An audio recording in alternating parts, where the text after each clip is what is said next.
தெரியுமா வந்துட்டான்.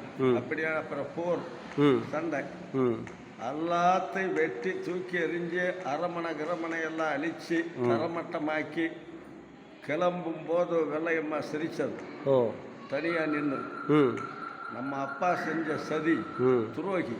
ம் அவங்க என்ன செஞ்சார்? அவங்களுக்கு நமக்கு பகை இல்லை, விவகாரம் இல்லை.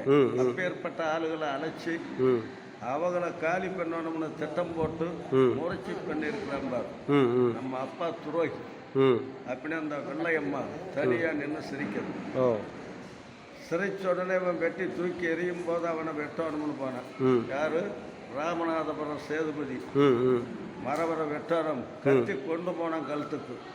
சார் என்ன இருந்தாலும் நீ மாமை, உன்னை வெட்டக்கூடாது அப்படின்னு அவருக்கு சொல்லிட்டு உன் மகள் வெள்ளையம்மாவை சிறையெடுத்து 7வது மனைவியை நான் கட்ட போறேன், உன்னை அதனால்தான் உயிரோட விட்டு போறேன் அப்படின்னு விட்டுட்டு உடனே அந்த வெள்ளையம்மா அது அப்பவும் அவன் சிறை எடுக்கல. போகலாம்னு போகும்போது என்னையும் கூட்டிகிட்டு போ அப்படின்னு அப்பதான் அவனை குதிரையில தூக்கி வச்சு கொண்டுட்டு வந்து கல்யாணத்தை முடிச்சு கிளீன் பண்ணி தனி அறை ஒரு 10-50 ஒரு 20 கிலோமீட்டருக்கு அடுத்து ஒரு அரமனையை அமைச்சு இந்த அரமனையில் நீங்கள் இருங்க, ஆனால் எது வந்தாலும் நான் பார்த்துக்கிறேன்னு சொல்லி அரமனை அமைச்சு வச்சுட்டார்.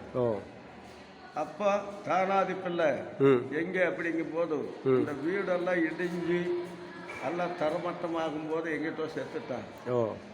ஆள் காணும், குலாவை பார்த்தேன் காணும். யாரும் விளையத்தார் ஏன்னா செத்த பிரயாதத்தையாவது தூக்கிட்டு வந்திருக்கலாம் அப்படின்னு கட்ட பொம்பும் ஊமத்தோரம் அழுகிறார். என்ன இருந்தாலும் நம்மளை வளர்த்தவர் அப்பா என்னடா காரியம் செஞ்சிட்டேன், அவரை செத்த பிரயாதமாக எடுத்துட்டு வந்திருக்கலாம். எல்லாம் துளாவி எல்லாமே மண்டகங்கன்னா எல்லாம் பார்த்தா எங்கேயும் காணும்.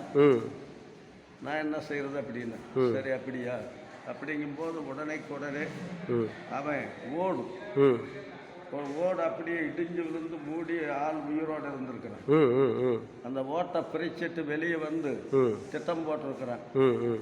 நம்ம மகனா இருந்தா நம்மளை விட்டு வருவானா? அப்ப இவன் வளர்ப்பு பிள்ளை தானே, என்ன இருந்தாலும் அளப்ப துரோகிக்கு நம்மளை மதிக்கல அப்படின்னு அவன் வந்தான். நடந்து வந்து வீட்டில் வந்தோடனே சண்டை போட்டான்.